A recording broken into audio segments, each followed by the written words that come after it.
আল্লাহ রাব্বুল আলামিন কি বলেন নাই, ইয়া আইয়ুহাল্লাযীনা আমানুস্তাজিবু লিল্লাহি ওয়ালির রাসূলি ইযা দাআকুম লিমা ইউহয়িকুম। সাহাবী, তুমি কি জানো না আল্লাহ রাব্বুল আলামিন বলেন, হে ঈমানদারগণ, আল্লাহ এবং তার রাসূল যখন তোমাদেরকে ডাকবেন তোমরা আল্লাহ এবং তার রাসূলের ডাকে সাড়া দাও। নবীজি বলেন, সাহাবী, আমি কি তোমাকে কোরআনের সর্বোত্তম সূরা শিক্ষা দেব না? সাহাবী বলে, লাব্বাইক ইয়া রাসূলুল্লাহ, আপনি আমাকে কোরআনুল কারীমের উত্তম সূরাটা শিক্ষা দেন। নবীজি আবার তার দয়া মাখা কণ্ঠে, তার মধুর কণ্ঠে, সুললিত কণ্ঠে, মায়া ভরা কণ্ঠে এবার বিশ্বনবী তার সাহাবীকে শোনাচ্ছেন, ও সাহাবী শোনো, কোরআনের শ্রেষ্ঠ সূরা, কোরআনের সর্বোত্তম সূরা হলো সূরা আল ফাতিহা। সুবহানাল্লাহ বলেন। কোরআনের সর্বোত্তম সূরা হলো সূরা আল ফাতিহা। আল্লাহ রাসূল মায়ার কণ্ঠ দিয়া, আদরের কণ্ঠ দিয়া, মায়া ভরা কণ্ঠ দিয়ে এবার সাহাবীকে শোনাচ্ছে। সকলে আমার সাথে বলেন, আলহামদুলিল্লাহি রাব্বিল আলামিন আর রহমানির রহিম মালিকি ইয়াউমিদ্দিন।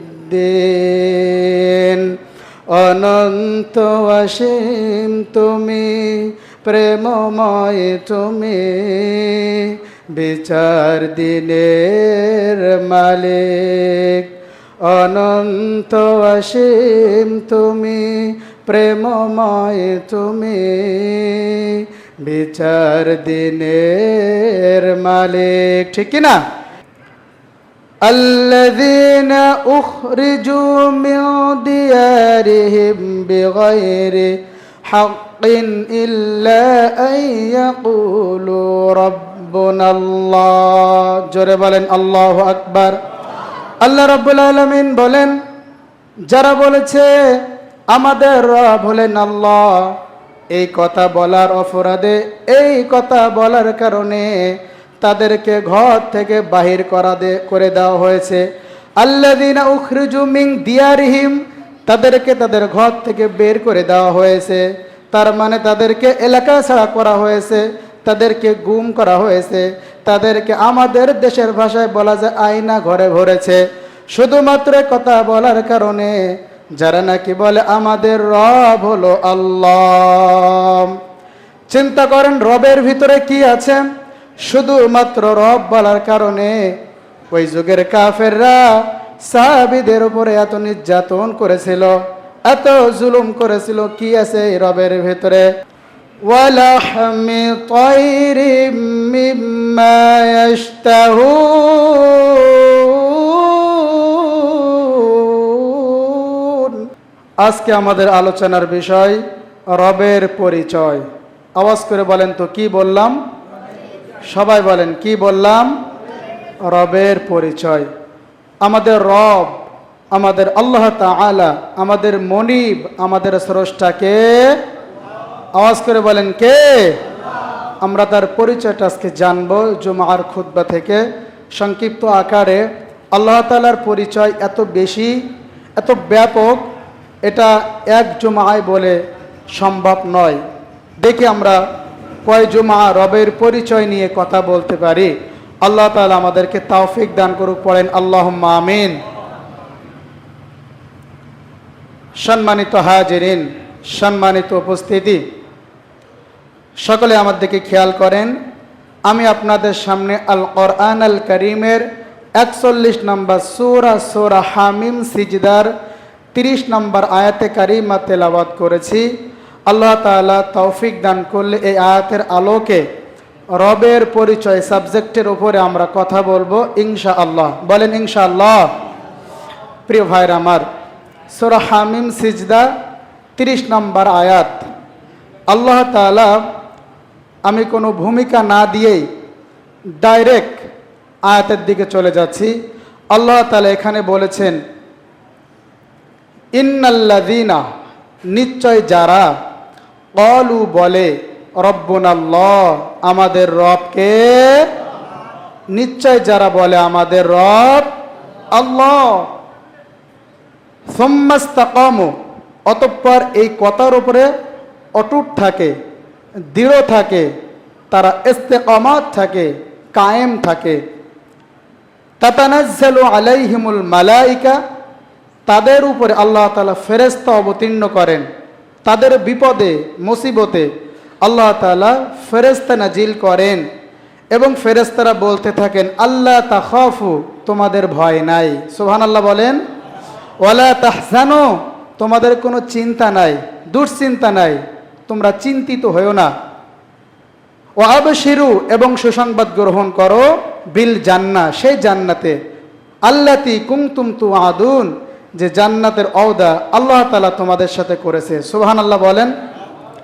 31 নম্বর আয়াতে আল্লাহ বলছে, ফেরেশতারা আরো বলবে নাহনু আউলিয়াউকুম ফিল হায়াতিদ দুনিয়া ওয়া ফিল আখিরাহ, ফেরেশতা অবতীর্ণ হয়ে বলবে নাহনু আউলিয়াউকুম, আমরা তোমাদের বন্ধু ছিলাম, আমরা তোমাদের বন্ধু ছিলাম, ফিল হায়াতিদ দুনিয়া, দুনিয়ার জীবনে, ওয়া ফিল আখিরাহ, এবং আখিরাতের জীবনেও আমরা তোমাদের বন্ধু থাকবো। সুবহানাল্লাহ বলেন। ওয়ালাকুম ফিহা মা তাশতাহি আনফুসুকুম, এবং তোমাদের নফস যেটা চাইবে সেটা পাইবে। ওয়ালাকুম ফিহা মা তাদদাউন, এবং তোমরা যেটা চাইবে সেটাও পাইবে। সুবহানাল্লাহ। নুজুলাম মিন গফুরির রহিম, এটা ক্ষমাশীল করুণাময় আল্লাহ তাআলার পক্ষ থেকে তোমাদের জন্য আপ্যায়নের ব্যবস্থা। সুবহানাল্লাহ। এ হলো সূরা হামিম সিজদার 30, 31 এবং 32 নম্বর আয়াতের শাব্দিক অনুবাদ আমি আপনাদের সামনে পেশ করেছি। এবার আমরা ইনশাআল্লাহ একটু ব্যাখ্যার দিকে যাব। ইনশাআল্লাহ বলেন। আরে ভাই আমার দিকে খেয়াল করেন না, বলেন না ইনশাআল্লাহ। আসুন, আল্লাহ বলছেন ইন্নাল্লাযীনা ক্বালু, যারা বলে রব্বুনাল্লাহ, আমাদের রব আল্লাহ। আমরা যারা এখানে আছি, আমরা কি একথা বলি না আমাদের রব? আমরা কি বলি আমাদের রব আল্লাহ ছাড়া অন্য কেউ আছে? একথা কি আমরা কেউ বলি? বলেন, বলি? আমরা কি বলি? আমাদের রব আল্লাহ। এবং আমরা বলি সুম্মাস্তাকামু, এই কথার উপরে আমরা অটুট, অনড়, আমরা ভেঙে যায় না, আমরা পড়ে যায় না, আমরা এই কথার উপরে ইস্তেকামাত থাকি, কায়েম থাকি, দাঁড়িয়ে থাকি। প্রিয় ভাইরা আমার, যারা নাকি বলে আমাদের রব আল্লাহ এবং এই কথার উপরে যারা অটুট থাকে, দাঁড়িয়ে থাকে, একেবারে স্টিল নাও দাঁড়িয়ে থাকে, তাদের জন্য আল্লাহ তাআলা ফেরেশতা নাজিল করেন। কি নাজিল করেন? ফেরেশতা নাজিল করেন। এখন ফেরেশতা কোন কোন জায়গায় নাজিল হয়?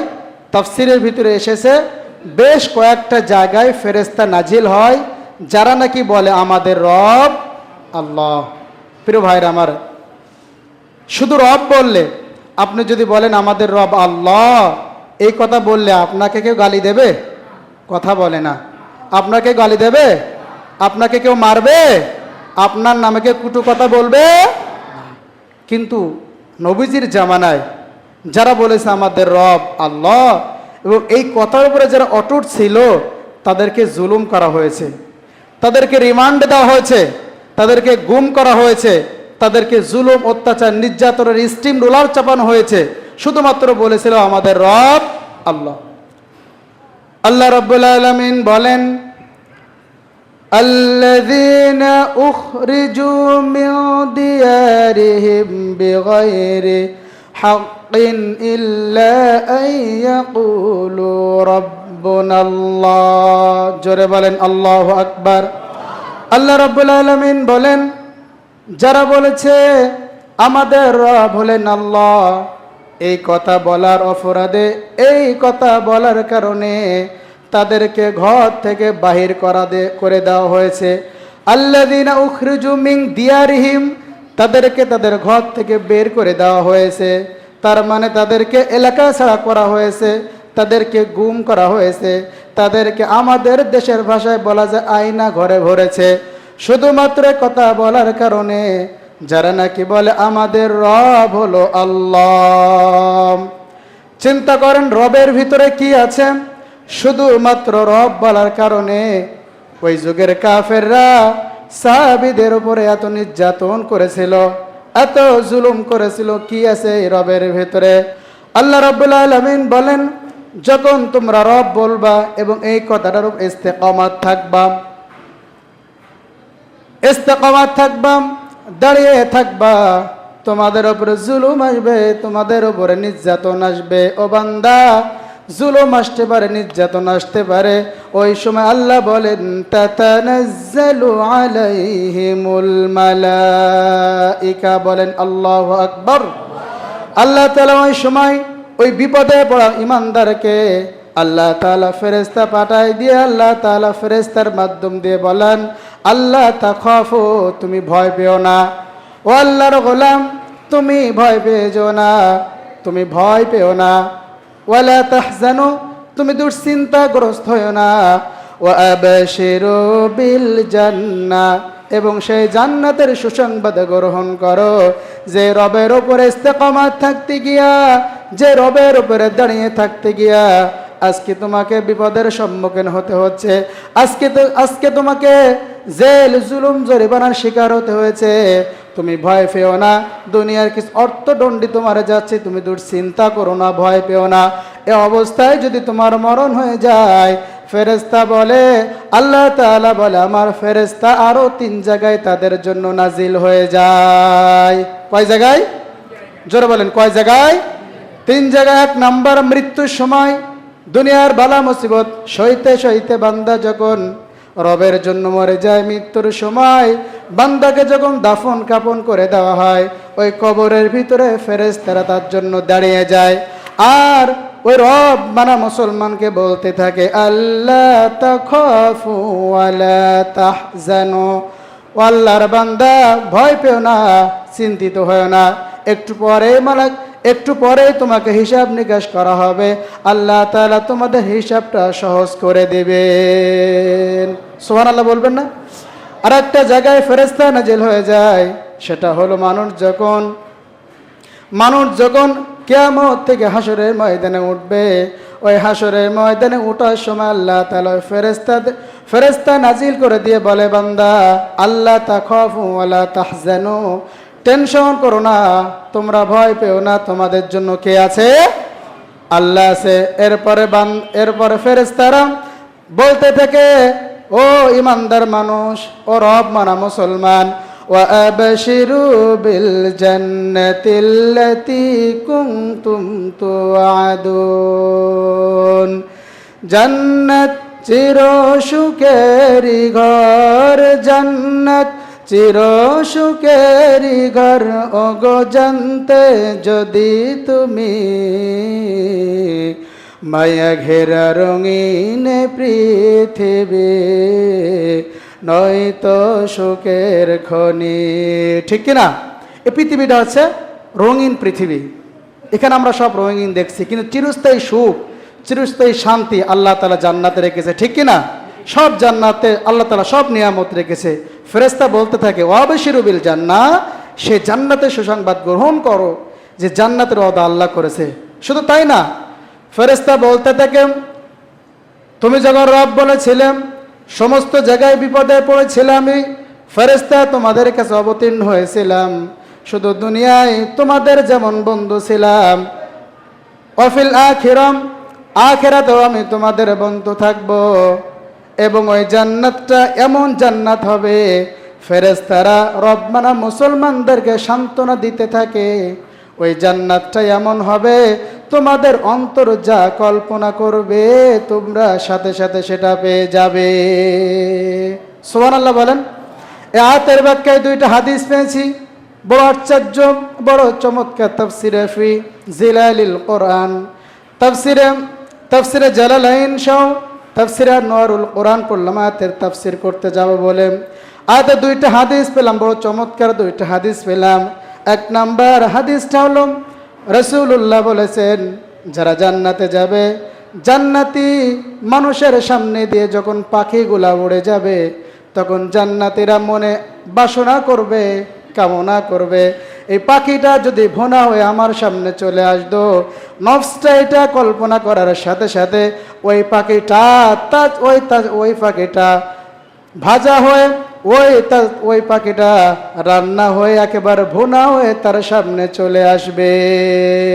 সুবহানাল্লাহ বলেন, কি জান্নাত! আপনি শুধু ভাববেন, এই যে পাখিটা উড়ে যাচ্ছে, এটা যদি আমার একটু খাইতে পারতাম কি টেস্ট লাগতো, কি আমার মন তৃপ্তি পাইতো। সাথে সাথে ওই পাখিটা একেবারে ভাজা হয়ে আপনার সামনে চলে আসবে। কোনো রান্না লাগবে না, কোনো আগুন তাকে স্পর্শ করবে না, কোনো ধোঁয়া তাকে স্পর্শ করবে না, অটোমেটিক্যালি ওটা ভোনা হয়ে আপনার সামনে এনে দিবেন কে? কি জান্নাত! এর হাতে আরো একটা হাদিস পড়েছি, যে হাদিসটা আমি ইতিপূর্বে পড়ি নাই, এত বিস্ময়কর আমার কাছে লেগেছে। বলবো কি? শোনেন, জান্নাতীরা যখন জান্নাতে থাকবে, এই হাদিসটা আমি কখন এর আগে পড়িনি, একেবারে ফার্স্ট আপনাদেরকে শোনাচ্ছি। জান্নাতীরা যখন জান্নাতে থাকবে, তখন জান্নাতীরা চাইবে যদি আমার একটা সন্তান হতো। জান্নাতে কোনো সন্তানাদির কোনো সিস্টেম নাই, কোনো পায়খানার সিস্টেম নাই, কোনো প্রস্রাবের সিস্টেম না, আল্লাহ এটা অটোমেটিক্যালি বন্ধ করে দিবে। তো জান্নাতে যখন আশা করবে যে আমার যদি একটা সন্তান হতো, কি না ভালো হতো। ওই যে আল্লাহ বলেছে মানুষ যা চাবে জান্নাতে তাই পাবে, সাথে সাথে আল্লাহ তাআলা এমন একটা সিস্টেম করে দেবে, সাথে সাথে গর্ভবতী হবে, সাথে সাথে প্রসব হবে, মানে ডেলিভারি হবে, সাথে সাথে দুধ-ছাওয়ান হবে, সাথে সাথে ওই বাচ্চা যৌবনে পদার্পণ করবে। সুবহানাল্লাহ বলেন। 4টা অপশান। কয়টা অপশান? শুধু কামনা করবে আমি যদি একটা বাচ্চা ডেলিভারি করতে পারতাম, সাথে সাথেও গর্ভবতী হবে, সাথে সাথেও বাচ্চা প্রসব করবে। মায়েরা যখন গর্ভবতী হয় 10 মাস 10 দিন নর্মালি সময় লাগে, আর সাথে সাথে গর্ভবতী, সাথে সাথে বাচ্চা প্রসব ডেলিভারি। এরপরে একটা বাচ্চা কয় বছর দুধ পান করে মায়ের? কয় বছর? 2-2.5 বছর। সাথে সাথে ওই বাচ্চা দুধ-ছাওয়ান হয়ে যাবে, মানে 2 বছরের দুধ পান হয়ে যাবে। সাথে সাথে ওই বাচ্চা আর শিশু থাকবে না, ও যৌবনে পদার্পণ করবে। আল্লাহ আকবার বলেন। এটা হলো জান্নাত। এজন্য আল্লাহ রাসূল বলেছে, মালা আইনুন ওয়ালা রাত ওয়ালা উযুনুন সামিআত ওয়ালা খাতারা আলা কলবি বাশার। জান্নাতটা এমন জায়গা দুনিয়ার কোনো চোখ দেখেনি, জান্নাত এমন সুন্দর এটার বর্ণনা দুনিয়ার কোনো কান শুনে নাই, জান্নাত এমন কোনো মানুষের হৃদয় সেটা কল্পনা করতে পারে নাই। সুবহানাল্লাহ বলেন। কোনো মানুষ কল্পনা আঁকতে পারবে না জান্নাতটা এমন হবে। মানুষ যেটা আঁকতে পারবে তার সাথে ভিন্ন হবে জান্নাত। আল্লাহ তাআলার ফেরেশতা নাজিল হয়ে বলবে যে তোমাদেরকে এই জান্নাতে যা তোমাদের মন চাইবে তাই তোমরা খেতে পাইবে। তাহলে আমরা জানতে পারলাম আল্লাহ তাআলা জান্নাতে পাখির গোশত খাওয়াবে। সূরা ওয়াকিয়ার ভিতরে আল্লাহ বলেন পাখির গোশত আল্লাহ তাআলা জান্নাতে খাওয়াবেন, এবং পাখির কলিজা আল্লাহ ভুনা করে জান্নাতীদের সামনে দেবে। মাছের কলিজা জান্নাতীদের প্রথম খাদ্য হবে। সুবহানাল্লাহ বলেন। আহা, কোরআনে যখন জান্নাতের নিয়ামতগুলো পড়ি, কোরআনে যখন জান্নাতের কি কি আল্লাহ আপ্যায়ন করাবেন, এই খাবারের ইনস্ট্রুমেন্টগুলো যখন পড়ি, স্টেটমেন্টগুলো যখন পড়ি, তখন কি একটা অবাক ব্যাপার। আহারে, যে খাবার দুনিয়ায় কল্পনা করা যায় নাই। মাছের খাবার, মাছের কলিজা জান্নাতীদের খাবার হবে। সুবহানাল্লাহ বলেন। আল্লাহ তাআলা বলেন পাখির খাদ্য মানুষ খাবে। আল্লাহ বলেন ওয়ালাহমি তায়রিম মিম্মা ইয়াশতাহুন। আল্লাহ তাআলা বলছেন ওয়ালাহমি মানুষের খাদ্য হবে, লাহমুন মানে গোশত, তৈর মানে পাখি, পাখির গোশত মানুষের খাবার হবে। সুবহানাল্লাহ বলেন। আল্লাহ খাওয়াবেন। আহা, এবং ফেরেশতারা বলবেন ওয়ালাকুম ফিয়া মা তাদউন। নফস তো কল্পনা করেছে, ওয়ালাকুম ফিয়া মা তাদউন, এবং তুমি যেটা চাইবে সেটাও আল্লাহ দিয়ে দেবে। সুবহানাল্লাহ। নুজুলাম মিন গফুরির রহিম, ক্ষমাশীল করুণাময় আল্লাহর পক্ষ থেকে এটা তোমাদের জন্য নুজুল, এটা তোমাদের জন্য আপ্যায়ন। সুবহানাল্লাহ বলেন। এ হলো জান্নাতীদের নিয়ামত। তাহলে এই পুরস্কার কাদেরকে দেওয়া হবে? যারা রব বলেছে। আওয়াজ করে বলেন, কি বলেছে? সবাই বলেন ভাইরা, কি বলেছে? রব্বুন আল্লাহ। শুধু রব বলে নাই, এই রবের ওপরে টিকে থেকেছে, রবের ওপরে টিকে থেকেছে। রবের ওপরে যারা টিকে থাকতে পেরেছে, যারা পরীক্ষায় পাশ করেছে, তাদের জন্য আল্লাহ তাআলা ফেরেশতা নাজিল করবেন এবং এই সুসংবাদগুলো দিতে থাকবেন। আসুন তাহলে রব কাকে বলে, রবের পরিচয়টা কি? কোরআনুল কারিমে আমি অসংখ্য জায়গায় যদি বলি প্রতি পৃষ্ঠায় পৃষ্ঠায় রবের পরিচয় আছে না নাই? আসতে বলবেন আছে না নাই? রবের পরিচয় আছে। এটা বলতে গেলে তো লম্বা সময়ের দরকার, আমি সংক্ষিপ্ত আকারে রবের পরিচয় দু একটা তুলে ধরছি। নবীজির একজন সাহাবী, নাম তার আবু সাঈদ ইবনে মুআল্লা রাদিয়াল্লাহু তাআলা আনহু। এই সাহাবী বিশ্বনবীর একজন প্রখ্যাত সাহাবী, জলিল ও কদর সাহাবী। রবের পরিচয় আপনাদেরকে শোনাচ্ছি। আমাদের রবের পরিচয় শুনুন, আমরা মুসলমান, রবের পরিচয় জানি না। রবের পরিচয় শুনুন। এই সাহাবী আবু সাঈদ ইবনে মুআল্লা রাদিয়াল্লাহু তাআলা আনহু বলছেন,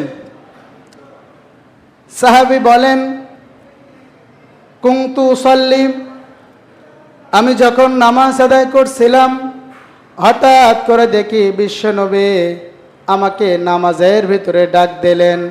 আমি নামাজে দাঁড়িয়ে আছি, বিশ্বনবী আমাকে পেছন দিকে ডাক দিলেন। এবার বলেন তো নামাজের ভিতরে কি কথা বলা যায়? কি কথা বুঝতে পারেন নাই? নামাজের ভিতরে কথা বলা যায়? নামাজের ভিতরে কথা বলা যায় না। সাহাবী নামাজ শেষ করলেন। নামাজ শেষ করে এবার বিশ্ব নবীর কাছে আসলেন আর বললেন, হুজুর আপনি যখন ডাকছিলেন আমি তখন নামাজের ভিতরে ছিলাম, আপনার কথার উত্তর দিতে পারি নাই। আল্লাহ রাসূল বলেন, সাহাবী তুমি কি আল্লাহ তাআলার বক্তব্য জানো না? আল্লাহ রাব্বুল আলামিন কি বলেন নাই, ইয়া আইয়ুহাল্লাযীনা আমানুস্তাজিবু লিল্লাহি وللرسول إذا دعاكم لما يحييكم।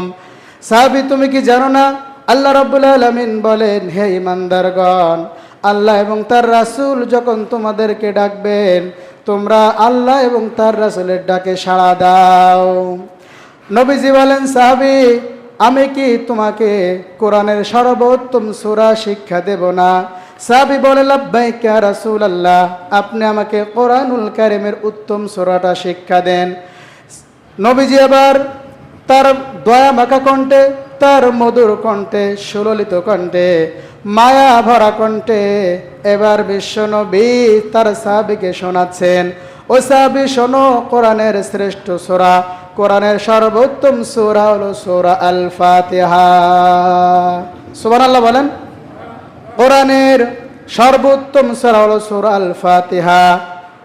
আল্লাহ রাসূল মায়ার কণ্ঠ দিয়া, আদরের কণ্ঠ দিয়া, মায়া ভরা কণ্ঠ দিয়ে এবার সাহাবীকে শোনাচ্ছে। সকলে আমার সাথে বলেন, আলহামদুলিল্লাহি রাব্বিল আলামিন আর রহমানির রহিম মালিকি ইয়াউমিদ্দিন। অনন্ত অসীম তুমি, প্রেমময় তুমি, বিচার দিনের মালিক। অনন্ত অসীম তুমি, প্রেমময় তুমি, বিচার দিনের মালিক। ঠিক কি না? সাহাবী বিশ্ব নবীর কণ্ঠে সূরা ফাতিহা তেলাওয়াত শুনলেন।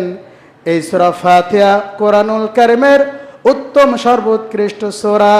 এই সূরার প্রথম তিনটা তা আল্লাহ যে আমাদের রব, তিনি যে রব, রবের পরিচয় দিয়েছেন। আল্লাহ বলেন, আল্লাহ রাব্বুল আলামিন বলেন, আলহামদুলিল্লাহ, সমস্ত প্রকার হামদুন, সমস্ত প্রকার শুকর, সমস্ত প্রকার প্রশংসা সে আল্লাহর জন্য যিনি সারা জাহানের রব। সুবহানাল্লাহ বলেন, আলহামদুলিল্লাহি রাব্বিল আলামিন, সমস্ত প্রশংসা সে রবের জন্য যিনি বিশ্বজাহানের রব। প্রিয় ভাইরা আমার, রব্বুল আলামিন আল্লাহ বলেছেন।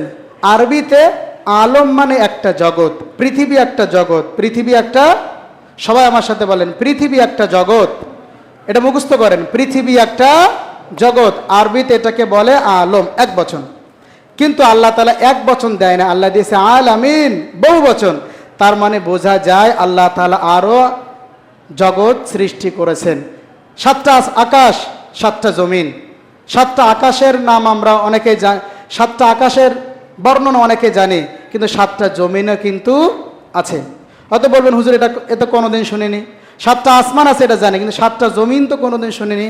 হ্যাঁ আছে, 7টা আকাশ আছে, 7টা জমিনও আছে। সূরা তলাকে আল্লাহ লাস্টের দিকে বলেছেন 7টা জমিন আমি বানিয়েছি, 7টা আসমান আমি বানিয়েছি। আল্লাহ বলেন যত জগৎ আমি বানিয়েছি প্রত্যেকটা জগতের জন্য আমি রব। সুবহানাল্লাহ বলেন। সেখানে আমার আইন চলে, সেখানে আমার হুকুম চলে, সেখানে আমি মালিক, আমার অর্ডার চলে। সুবহানাল্লাহ বলেন। প্রিয় ভাইরা আমার, তাহলে যত জগৎ আল্লাহ বানিয়েছে সমস্ত জগতের রবকে আল্লাহ। রবের 1 নম্বর পরিচয়, তিনি সারা জাহান সৃষ্টি করেছেন। এখানে কোনো মানুষের কোনো এখতিয়ার নাই।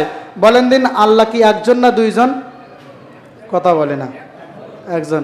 আচ্ছা, আল্লাহ যদি একজন না হয়ে যদি দুইজন হইতো তাহলে কি ভালো হইতো না? ঝামালি হইতো। আল্লাহ তাআলা এটা কোরআনে বলেছে, যদি আমি একজন ইলাহ না হই দুইজন ইলাহ হতাম তাহলে কি হইতো জানো? ঝামেলা হয়ে যেত। কোরআনে আল্লাহ সূরা আম্বিয়ার ভিতরে বলেছেন যে যদি এক আল্লাহ ছাড়া দুই কোনো ইলাহ থাকতো লাফাসাদাতিল আরদ, জমিনে ফিতনা ফাসাদ হয়ে যেত, জমিনে ফাসাদ হয়ে যেত। আল্লাহর প্রত্যেকটা সৃষ্টি আল্লাহ যে একক তার প্রমাণ দেয়, আল্লাহ যে এক অদ্বিতীয়, আল্লাহর প্রত্যেকটা সৃষ্টি তার প্রমাণ দেয়। শুধুমাত্র দুইজন যদি রব হতো সমস্ত জায়গায় যে ফিতনা ফাসাদ হয়ে যেত। তার একটা এক্সাম্পল আমার এই বাংলাদেশ। মনে করেন এই বাংলাদেশে যদি আজকে বিভিন্ন দল থাকার কারণে বিভিন্ন দলে গন্ডগোল আছে না নাই? যদি একটা দল হইতো কোনো গন্ডগোল ছিল? কথা বলে না। যদি একটা দল থাকতো কোনো গন্ডগোল থাকতো? নানান দলের কারণে নানান গন্ডগোল, ঠিক কি না? তাহলে আল্লাহ যদি বিশ্ব চরাচর সৃষ্টি করেছে, এই জমিন আল্লাহ সৃষ্টি করেছে, এখানে এক আল্লাহ ছাড়া যদি অন্য কোনো এলাহ থাকতো কি হতো জানেন? সকালে এক আল্লাহ বলতো এখন পানি দিতে হবে, আর এক আল্লাহ বলতো না এখন পানি দেওয়া যাবে না, রোদ লাগবে। কারণ দুই আল্লাহ দুই শ্রেণীর বান্দা। এক শ্রেণীর বান্দার আল্লাহর কাছে আবেদন করেছে আল্লাহ আমার এখন পানি দরকার, আর এক শ্রেণীর বান্দা তার আল্লাহরে বলেছে আল্লাহ এখন রোদ দরকার। এখন আল্লাহ আল্লাহ মারামারি লেগে যেত, বান্দার কি হইতো? কথা বোঝেন নাই? তখন আল্লাহরে আল্লাহ মারামারি লেগে যেত, বান্দার উপায় কি হতো? এই জন্য আল্লাহ কয়জন? একজন। দেখেন আল্লাহ যে এক, তার প্রত্যেকটা সৃষ্টি সেটা বহন করে। যেমন গাছ, যেমন গাছ, আম গাছে আম হয় না জাম হয়?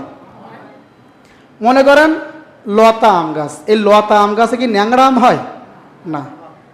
আম গাছ এক, এটা প্রমাণ করে আমার রব এক। ও যে একটা গাছ, যে গাছ সেই গাছ সেই ফলই হতে হয়। লতা গাছে লতা হয়, ন্যাংরা আম গাছে ন্যাংরা আম হয়, ফজলি গাছে ফজলি হয়, টক গাছে টক হয়, অন্য কোনো আম তাতে ধরে না। কাঁঠাল গাছে কাঁঠাল হয়, জাম গাছে জাম হয়, তাছাড়া অন্য কোনো ফল কি হয়?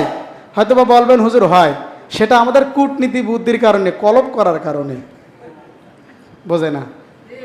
আমাদের কূটনীতি বুদ্ধির কারণে ওই যেটা ডাল কেটে কলপ লাগাই থুই দিলাম, এদিক থেকে আম গাছ, এদিক থেকে লতা আম বেরিয়েছে, এদিক থেকে ন্যাংরা, এদিক থেকে লতা, আমাদের কূটনীতি বুদ্ধির কারণে। কিন্তু গাছ কি স্বাভাবিক যে গাছ পুঁতেছেন অন্য ফল ধরে?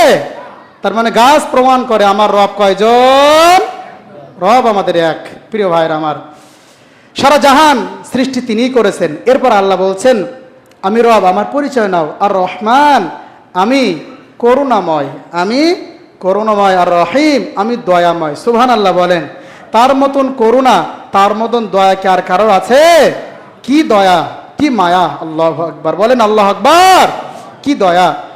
আপনি আপনার মায়ের কাছে একটা অন্যায় করেছেন। এই পৃথিবীতে আল্লাহর পরে আপনাকে যিনি ভালোবাসে আপনার মা আর আপনার বাবা, বিনা স্বার্থে ভালোবাসে। আপনার মায়ের কাছে আপনি একটা অন্যায় করেছেন, আপনার মা কি কোনোদিন বলে তুই আমার কাছেও অন্যায় করেছিস, আমার পা ধরি ক্ষমা চা, আমি ক্ষমা করে দেবানি? এটা কি কোনো মা বলে? কি ভাইরা বলে? বলে না। কিন্তু কোনো সন্তান যদি মায়ের কাছে অপরাধ করার পরে গিয়ে বলে মা, ও মা আমি অন্যায় করেছি, আমি বুঝতে পেরেছি আমার ভুল হয়েছে, তুমি আমাকে মাফ করে দাও, কোনো পাষাণওয়ালা মা নাই যে মা ক্ষমা না করে থাকতে পারে। কত বাস্তব কিনা? প্রত্যেকটা মা ক্ষমা করে দেয়। আহা, আমি দেখেছি সন্তান তার মাকে লাথি মেরে জমিনে শোয়াই দিয়েছে, দুদিন পরে যখন ওই সন্তান ওই মাকে গিয়ে ক্ষমা চেয়েছে, ওই মা তখন ওই আদরের সন্তানকে কোলে জড়িয়ে ধরেছে। কি মা! তবু মা এত দয়া আমাদের পরে, কিন্তু মা কিন্তু বলে না যে আমার কাছে যে ক্ষমা চা, আমি ক্ষমা করে দিবানি। এটা কি বলে? না। আপনি গিলে ক্ষমা করবে। কিন্তু দেখেন আমার রব আর রহমান তিনি কতটা করুণাময়, তিনি কতটা দয়াময় দেখেন, তিনি প্রতিদিন চতুর্থ প্রথম আসমানে নেমে আসেন, আরশে আজিম থেকে প্রতিদিন প্রথম আসমানে তিনি নেমে আসেন। এসে কি বলে? আল্লাহ রাব্বুল আলামিন বান্দাকে আদরের সুরে, বড় ভালোবাসার সুরে ডাক দিতে থাকে, ও বান্দা, দুনিয়ায় কে নফসের উপরে জুলুম করেছ, কত অন্যায় করেছ, কত জুলুম অত্যাচার করে নফসটাকে ধ্বংস করে ফেলে দিয়েছ। ও বান্দা, আমি রব, আমার কাছে ক্ষমা চাও, আমি তোমাদের ক্ষমা করে দেব। আল্লাহ আদরে সুরে ডাকতে থাকে, ও বান্দা, রিজিকের অভাব হয়, কামাইতে বরকত নাই, কোন ইনকাম নাই, আমার কাছে বলো তোমার কি কি সমস্যা, সবগুলো আমার কাছে বলো, আমি তোমার মালিক বলে দিলাম, ঠিক করে দেব। সুবহানাল্লাহ, কত দয়াময়, কত করুণাময় তিনি, যে আল্লাহ আমাদেরকে প্রতিদিন ডাকতে থাকে আদরের সুরে, মায়া সুরে, বান্দা ভুল পথে যাচ্ছি, ফাইনা তাযহাবুন, ভুল পথে যাচ্ছি, আমার কাছে ফিরে আয়, আমার কাছে ফিরে আয়। কিন্তু সেই বান্দা আল্লাহরে বলে কেমনে থাকে? সে বান্দা আল্লাহরে বইলা ফজরের নামাজ বাদ দিয়া কেমনে ঘুমিয়ে থাকে? এরপর আল্লাহ বলছেন মালিক ইয়াউমিদ্দিন, তিনি বিচার দিবসের মালিক। আমরা দুনিয়ায় যা কিছু করি আমাদের একদিন হিসাব দেওয়া লাগবে কি লাগবে না? আওয়াজ করে বলে, লাগবে কি লাগবে না? মালিক ইয়াউমিদ্দিন, আল্লাহ বলেছে শুধু আমি করুণাময় নয়, আমি শুধু দয়াময় নয়, মালিক ইয়াউমিদ্দিন, আমি যেদিন বিচারের মাঠ বসাবো, যেদিন আমি কোর্ট বসাবো, সেই দিন কিন্তু আমি আর রহমান থাকবো না, সেই দিন আমি কিন্তু রহিম থাকবো না। আপনারা যদি জানেন তাহলে বলবেন আল্লাহ তাআলার নাম কয়টি?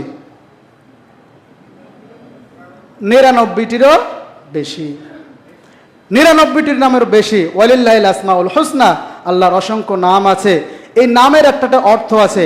আজকে দুনিয়ায় আমাদের জন্য আল্লাহ রহমান, করুণাময়, রহিম, দয়াময়, কিন্তু কিয়ামতের দিন আল্লাহকে যেদিন কোর্ট বসাবে, যেদিন বিচার বোর্ড বসাবেন, আখিরাতের মাঠে আদালতে, আল্লাহ তাআলা কিন্তু রহিম থাকবেন না, সেই দিন হবেন আল কাহ্হার, সেই দিন হবেন আল জব্বার।